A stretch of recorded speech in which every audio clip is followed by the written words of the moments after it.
tokë. Më ka rënur kokë. Kam dashur më me apë, ku më nje, dhe guri thapë. Kam pasur shtëpi, ku kam njojtur Perëndin.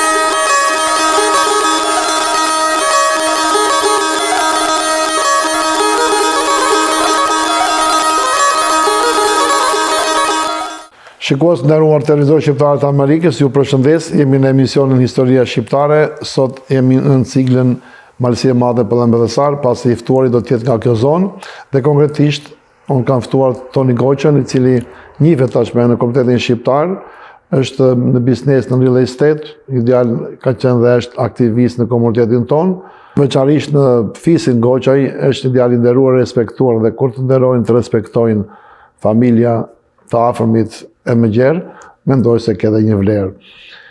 Në këtë emision e kemi thënë çdo person ka historinë e vet. E sot do të flasim me zotin Goqaj. Zoti Goqaj, mirë se ke ardhur, të falenderoj për pranimin e ftesës.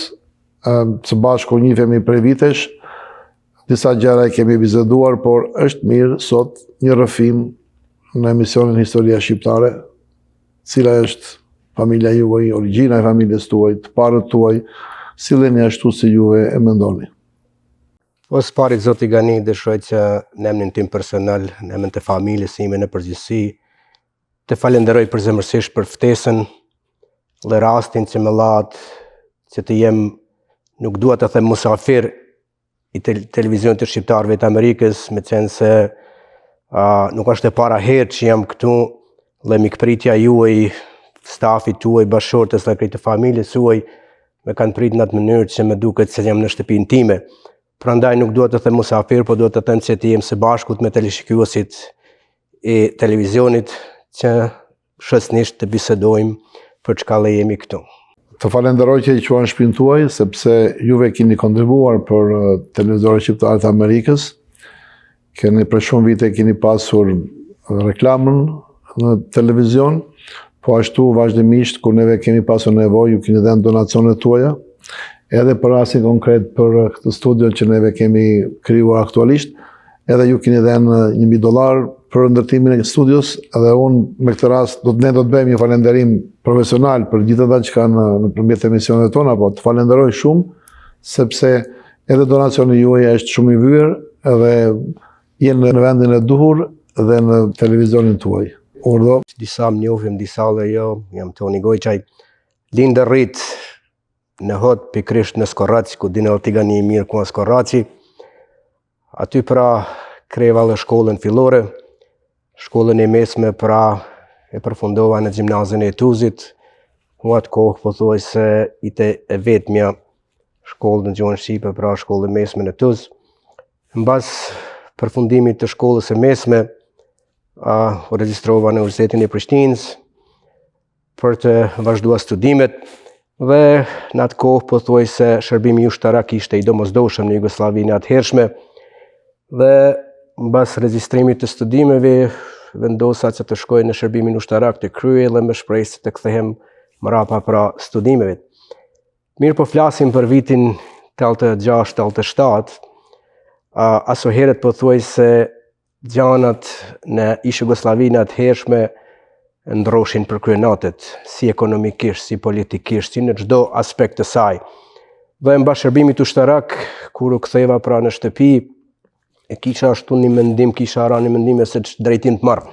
A të vazhdoj studimet, apo të marr rrugën e Grybetit, si po thuaj se gjatë atij vitit që isha unë në shërbimin ushtarak, po thuaj se ma se 90% moshatarët e mi, dhe shok që ishim rrit bashkë, që kishim shkuar në shkollë bashkë, por thuaj se kishin marrë rrugat e Gërbetit atë vit. Dhe deri dikun si ria, së herët isha pra 19-20 vjeçar, dhe si përfundimisht mora vendimin e lunë që të marrë rrugat e Gërbetit. Çfarë kujtimesh keni nga fëmijëria, të cilat para se të vijë në moshën që do largoheshe, çfarë si e përjeton atë në kujtesën tuaj?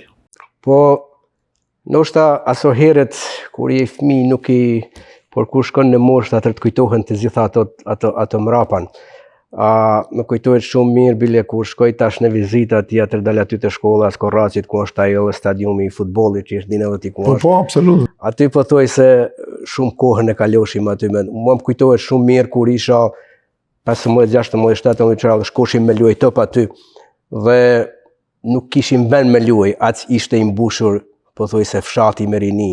Kishim ka 3-4 skuadra që na duhej me prit në rend me luaj, ashtu kurse sot jo vetëm Skorraci, por fatkeqësisht fshatrat në përmalësi janë të zbrasta dhe jo vetëm se janë të zbrasta, por ata që kanë mbet aty, po thuaj se do me marrë shembull në fshatin tim në Skorrac janë 5-16 të ri që janë pa martuar, nuk martohen, nuk e di, jam duket, jo vetëm në Skorrac, por në Malësim duket problemi ma kryesor momentalisht mosmartesa e të rive tonë.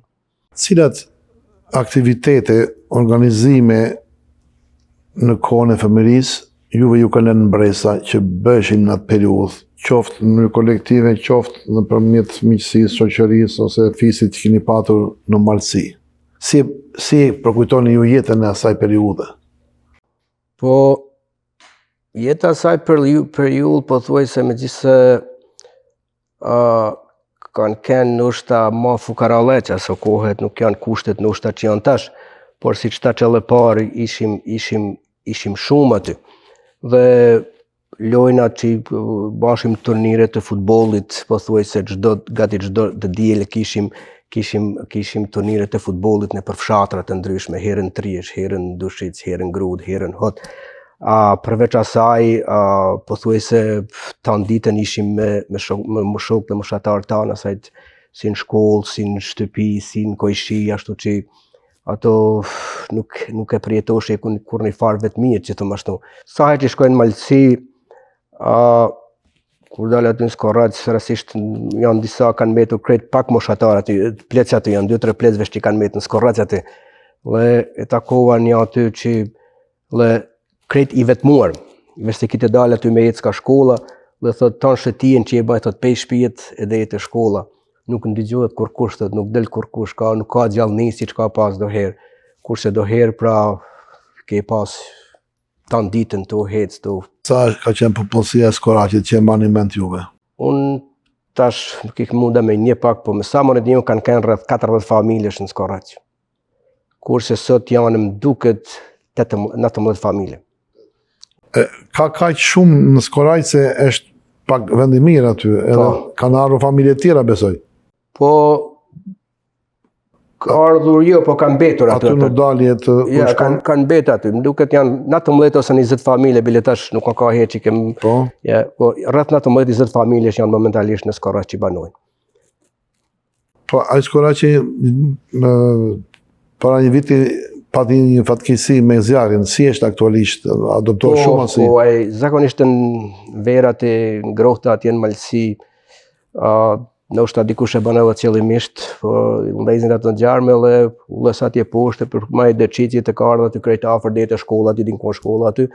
Mirë, po fatmirësisht kanë dalë nim aty fshatarët edhe pe Tanaville dhe pe fshatrave të tjera dhe s'ka pas pasoja, po mënoj pasoja nuk janë ndëlezë në një shtëpi ose një, por ato drunja ato sajt e po, por për tjerat fatmirësisht diçka në rregull. Sa ka influencuar Deçiçi dhe Bratila për edukimin tuaj adhetar patriotik? Po, ajo ndikon shumë. Jo vetëm për mua, por të gjithë ata që ja dinë vlerën dhe mendojnë pak, ajo ndikon shumë.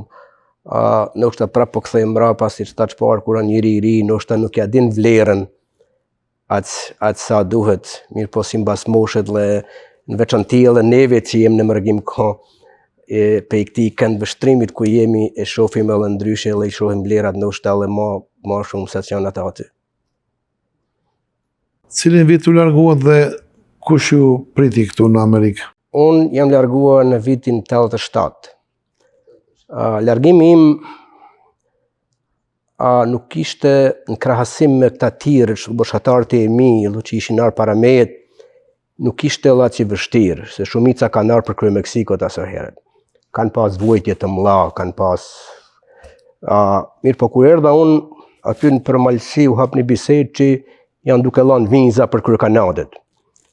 Dhe me një kushnitemin, thëmë, po shkojme në ambasadë, atëherë ke në ambasada në Beograd, në Jugoslavinë atëhershme, dhe me një dokument thjesht vetëm gjoja se i punësum, diku me pasport, dhe me një farë garancionit pe këtu Amerikët gjoja se po të ftojnë në një darë, se ma po qatin, dhe shkojme në ambasadë, në 5 minuta është në lanë vizën direkt në Kanadë. Dhe erdhme direkt në Kanadë, kur erdhme në Kanadë me një sulet vogël dhe kaluam këtejna. Kur erdha ka, e kom pas edhe ka shumë më lehtë se kom pas erdhat e vllaj.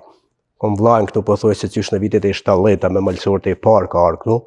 Dhe po thuaj se erdha në shtëpinë time, tash vështirësinë të tjera ato janë pra gjuhë, gjanat që duhet mu përballua kur elshën me ndindjen, por në krahasim me shokët e mi, rrugtimi nuk ishte aq i vështirë. Zoti Goqaj, shumë malësorë janë larguar nga vendlindja në atë periudhë. Dhe po kur i pyet, thotë jemi larguar sepse ishte për një jetë më të mirë, problemi me pushtetarët atjerë, gjëra të tjera, ekonomia, varfëria, këto gjëra. Cila ka qenë vërtet arsyeja e largimit? Duke parë me këndvështrimin sot, pra duke gjykuar sot atë periudhë largimi. A ke fjalën për largimin tim? Edhe tuajin, edhe të tjerëve. Shpërngulja malësorëve pra në Shtetet e Bashkuara të Amerikës apo gjetiu në mërgim nga malësia ka kenë shkaku kryesor çështja ekonomike. Dhe ma vonë edhe çështja politike, siç e dim se ku jemi aty malësi, pra të gjithë e dim se si kem pas të drejtat tona si malësor, si shqiptar, si në ish Jugosllavinë, po dhe tash pra në Malin e Zi. Po dhe largimi im, pra po thom, ishte po gati i njajtë. Në 87-ën kur erdha, pra po thom, ngjanat e ndryshoshin për kryenatët dhe ishte shumë e vështirë. Unë vetëm mora shembull aty kur thash të dimë dhe mëna një vitit kur mbarova shërbimi ushtarak do ktheha mrapan, ishin me qindra studenta malësor dhe ishin edhe asisht që i mbaroshin fakultetet dhe sjellshin asaj dhe nuk ishin në gjendje të gjejnë punë. Dhe drejti ku mendoja unë kurse këta nuk gjejnë punë tash si do të jetë sot 3, 4, 5 vite. Dhe ai edhe shkaku që ndoshta jo unë po dhe shumë moshatarët e mi e braktisën vendlindjen. A i kujtojt largimi ajo ditë, a ishte e dhimbshëm për prindit apo prindit gëzoheshin që ikte fëmia për një jetë më të mirë? Më kujtohet shumë mirë. Them të vërtetën, siç thash edhe parë, isha në një farë mendimit se cilin drejtim të marrë, për të ardhur në Shtetet e Bashkuara ishte ai vendimi i mrëm që dëshiroja. Por u bë çka u bë, por po ishte vërtet emocionuese. Prindrit, siç e dinë ti vetë, tanti jem prind tash, dhe asojherët nuk janë kënë as këto mediat e Skype, telefonat e këto gjana që mu marrë vesh dite mu parë mirë, pasojherët shkoshim në Amerikë, zoti, edhe me da me folin telefon duhej me shkuan në postat në Podgoricë, me prit ndoshta një gjysmë ditet me ardhmë në rend me fol, ashtu që ajo mallet janë të mëdha, nostalgjia është shumë e madhe që ndoshta është tira me përshkrua.